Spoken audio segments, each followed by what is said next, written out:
What's up, folks? Welcome back to the channel. Boozer here. Thanks for stopping by. Happy Monday, by the way. Hopefully you guys got a good week going on. In this video, we're going to go over some Plarium news for everybody here. We got CBC happening in 21 hours or so. We will be streaming CBC, but at a bit of a different time on this channel.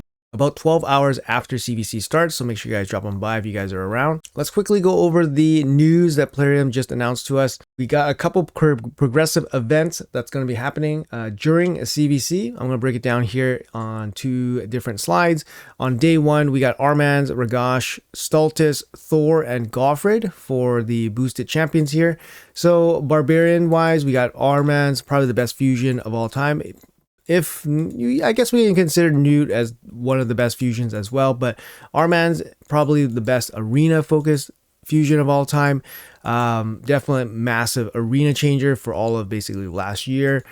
He was introduced during the 5th anniversary event. And yeah, just an insane champion here. We got the AoE stun, AoE turn meter steal, not turn meter drop, turn meter steal, so he gets an extra turn. And then single target sheep, arena, aura. It's just insane champion, still insane over a year later. He's going to be up for grabs. Also staying with the Barbarians, we got Thor. Again, one of the top fusions of all time. Definitely, way more PvE focused than Arman's. Insane champion for Hydra. Just a general good wave clear champion. We got the A1 turn meter drop. Multi-hit A1 hits super hard. The A2, this one also hits super hard, so on AoE. And then you got decreased speed on his A3. And he's got some passive damage with stuns coming from his passive here. Yeah, insane powerhouse for damage. Great for Hydra. He's also going to be up for grabs. We got Reosh here. I don't know why, but Reosh gets featured a lot in these progressive events. Yeah, I mean, he's a fine champion. He's got a really good A2. He's got a 3-turn cooldown, AoE decreased defense with a stun.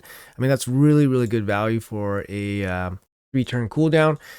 He self-buffs himself with strengthen, increased speed, and then he's got a self-buff here on his A1.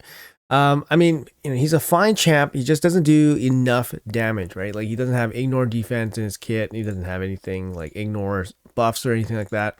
So in 2025, it just doesn't hit hard enough, to be honest. And Skinwalkers has some really good DPS options. Moving on from Reosh, we got Stalis. Stalis, very strong champion. He's a Forest Affinity nuker. He can actually nuke okay. Again, he doesn't hit super hard. He's in the same conversation as Reosh in that he does not ignore any kind of defense or anything, or any ignore buffs in his kit. What's really good about Stalis is that he has multiple AoEs. He can self-buff himself, and his passive is really good for Hard Dragon, as well as some other content like Nether Spider Boss and all that. So he can definitely help you in a lot of different areas. He's a godsend if you're still progressing through the game, and he can definitely help you out there as well. Still a good champion, just doesn't hit super hard like the other arena damage dealers can, so he's not ideal there. And then the last non-void legendary on day one is from the Dwarves faction. We have Goffred here. Good champ, doesn't need books to be very useful. Has an A1 decreased defense or a provoke. Oh, I guess and then we got a 3-turn AoE stun. Keep in mind that Reosh with AoE stun and AoE defense. That's how good Regosh's A2 is. He also has a 3-turn increased defense and a soft cleanse against decreased defense and weaken. His passive is what makes him really cool though. The active effect here, if an ally is about to be killed by fatal hit, blocks incoming damage and places a block damage buff on them. So he effectively saves one of your teammates from fatal damage, and then he throws back a stun on the enemy. It's really cool. And this doesn't need any books to be useful, because then if you use it once, you're most likely not going to use it again. It's a 4-turn cooldown. But yeah, pretty cool champ overall. As for the Void champions, we got some pretty good ones here from the Barbarian faction. We got Odin. You know what? Odin is one of my most sought after Void champions. I do have a 5-star soul for him. I ended up winning that soul during his champion chase, just kind of by accident. But I don't have Odin myself, and he's one of my bigger regrets in the game because he was available during a champion chase. And the champion chase that I was in, I think it was winnable. It was winnable, and I passed on him. I thought it was a little bit of a risk to go for him, but I probably should have risked it. He's such a strong champion. He's bringing this massive void ally speed in arena battles. He's got the AoE, decreased defense, and stun and strip. So this one is basically Reosh's A2 plus a strip. It's actually bonkers. His A1 Berserk, really good at trying to take down support champions. And then he's got this cannon on his A3 here, can take down the massive champions. He take down, really good at killing supports, 100% ignore defense. So Odin, he is a tough champion to build. He needs all the stats under the sun to be really, really strong. Best thing about Odin, probably his passive, super annoying, can win fights by itself. Every 9 turns, places block damage on this champion for 1 turn, and then apply a debuff spread. That's how wild it is a debuff spread. It's not just place block damage on everybody, it's place debuff spread on everybody. And it's 9 turns. It's everybody's 9 turns. Everybody's turns put together, not your own 9 turns, not his 9 turns. Yeah, it's a really insane passive. I'm not sure what my Mercy is, but maybe... No, I don't think I would pull for him here during a non-personal reward CVC. Just really not worth it, but I would love to get my hands on Odin one day.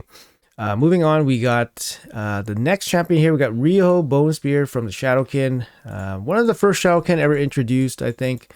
She was the first Void guarantee ever. And yeah, really, really good champion. Got the A1 continuous heal. It's got all the debuffs under the sun on one ability. Really good for single target bosses. Really good candidate for a feral set, because then you get, potentially against bosses you can't stun, but you get 5 debuffs. And then you got a cleanse here with a big heal. The heal's actually really strong, 35% of their max HP, and then 5% more for each debuff removed. It's actually a massive heal. Interesting passive, although the cooldown really takes the bite out of it. But when she receives debuffs, transfer them back to the attacker. If this was 1 turn, I could see her being significantly better. But yeah, really cool champ. I like her. I like her design and all that. And lastly, for the Void champions, we have from the Skinwalkers, Tamisia. Where's the Firefox? Here she is. I have one of her. She's a good champ. By herself, she brings a AoE 3-turn stun, which is really nice, or decreased speed. And then she brings a turn meter drop with a single target hit here. She's got A1 decreased defense as well. She's pretty good. I mean, I've seen her do some cool stuff, but the biggest thing about her is that she empowers Marius. So the the big spenders that get lots of copies of Void champions gets lots of copies of Tamisia, and then they can pump up their Marius. That's probably her biggest draw for a lot of the big whales. But she will be up for grabs, and those are the champions that will be up for grabs on day 1. From this group, obviously, Armans is probably going to be the one that might entice some big spenders, obviously empower your Armans and all that stuff. Odin and Tamisia will entice, obviously spenders as well to empower their, their bigger Void champions. All right, so moving on to day 2. Again, we have some progressive events happening. We got Snick Tracks, White Queen, and Kora. So Snick Tracks here, he is, what is he got? He's got ally protection. He's got decreased speed. He's got decreased attack, and then he brings a leech as well. It's interesting. He's a good champion. I actually used him in my first Chimera teams before the server went live with the Chimera update. He brings a lot to the fight. Decreased speed is probably his main thing. Ally protection, protect your team and all that. Decent champ, good for progression. Can be used in a lot of areas. We got White Queen and Kora from the Night Revs. Good champ. I use her by herself without Narcies a lot. I have, she brings a speed in all battles. She brings a cleanse with a shield, A1, cooldown reduction, single target revive. This is actually really nice with a big turn meter on the revived, and then the reset of the cooldowns, which is really, really nice. Her passive is also really good at protecting your nuker, basically letting him or her get a turn. Decent base stats and decent base speed all around. Good champion. I think she's a little bit underrated. After that, we have Ultimate Death Knight. Ultimate Death Knight here from the Undead Hordes. Really good champion. I lean on my Ultimate Death Knight a lot.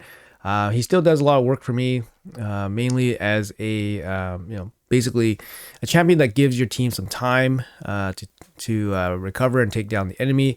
Use him obviously in live arena, but he's actually pretty good in lots of different areas. Champion that doesn't need books to be really good and annoying because his passives do all the work for him, and kind of not too hard to build, to be honest. You kind of just need 6 pieces of stone skin with high HP and no speed, no other crazy stats needed, and then he can do some work for you in arena. So he's going to be up for grabs. We also have Helath up for grabs here from the Demon Spawns. Helath was a fusion back in the day. He brings a 4-turn block damage, which is, obviously pretty good and can be used for like clan boss and all that. But he's just generally a good champion, like for general progression and carry. He brings a big shield proportionate to his defense. He also brings the A1 weaken, and he brings some passive damage here from his passive. Basically, whenever him or his teammate gets hit when they're under block damage, he will come in with the A1 and counterattack. He can be good in a lot of areas. He's a good carry if you have him early and all that. Afterwards, we have, lastly, for the non-voids, we have Under Priest Bronny. So Bronny here, a little bit of an oldie now. I forgot what fusion, when he happened, around Christmas time, I believe. And, obviously, when he was released, the way his fusion was set up made him one of the most difficult fusions at that time. This champion is so good, and especially for like progression. Clan boss, he's insane. He brings a 3-turn partial strip, partial cleanse, shield growth, and then he brings this move, 3-turn cooldown, plus attack, shields, block debuffs. Really strong ability, and obviously A1 HP burn as well. His passive allows the reflect from the shields to do some damage as well. You can gear him out to do some damage. You can grow the shield quite a bit, but it's hard to build him up with damage because his base attack is so low. Still a cool champ, especially if you pull him early, can really, really help you out in a lot of areas. That's going to be it for the non-voids. For the void champions here, we got one of the newer champions here. We got Niami from the Sylvan Watchers, Void Affinity, defense-based support champion. Now, I'm going to have a showcase on her coming up. I actually pulled this champion, and she looks super interesting. I actually have her kitted out to play in live arena, but she's going to be a big carry in a lot of different areas. There's an A1 here, decreased attack, decreased crit rate. There's a 50% chance that these debuff cannot be resisted or blocked, which means you don't really need an accuracy check on it. It's an interesting A1, interesting mechanic and condition. It's got an A2 here. A lot of things, a lot of text going on, but basically if you attack a target that has 50% or less HP, then the attack is always critical and it ignores 50% of the target's defense. So that's a really big plus, right? It's always critical and it's going to ignore 50% of the target's defense. That's huge. It also places a shield on your whole team. The value of the shield is equal to the difference of the target's current HP and the target's max HP. So if they're very low on HP, then the shield is going to be massive. And then the last condition here, if you kill the target, you reset the cooldown of all ally skills by 2 turns. It's on a 4-turn cooldown, this kind of single target nuke here. And it's really high value, obviously, if you kill somebody, right? If you kill somebody, you get a massive shield, you get a lot of damage, and you get the full team, 2-turn cooldown reduction. Very insane A2. And then her A3 here, massive heal and an ally protection block debuffs on a 3-turn, very solid. But her passive here is what makes her probably the most interesting. She starts each round with a block damage on your whole team, and the block damage is reapplied every time she drops below 50% HP. So there's some ways to make this really advantageous, obviously giving her ability to heal, back up over 50% HP so that she can get the block damage again. Really, really cool kind of mechanic here on her passive. Really good base defense, which is a lot of her skill scaling off of. Really cool champ, so make sure you guys look out for the showcase on her. Up next, we have for the Void Champions, we have an oldie but a goodie from the Orc faction. We have Warlord. Still a good champion overall. He's got the Terminator drop and then the skill lockout. I pulled a Warlord about I forgot, like two Christmases ago. Carried my account huge, elevated my account to new levels. This was before Mythical Champions was in the game. Obviously, with Mythical Champions in the game now, cooldown reduction on skills is not as strong as it once was. But Warlord is still a very good champion overall. Has recovery on his A2, block debuffs with a shield, and a little bit of heal. Can definitely help you guys out in a lot of areas, or if you're progressing through the game. And lastly, for the Void Champions, we have Necrit the Great from the Undead Hordes. Necrit here, still a good support champion, brings a lot to the table. Can protect your lowest HP champion with an ally protection shield, and block debuffs as well, which is really, really nice.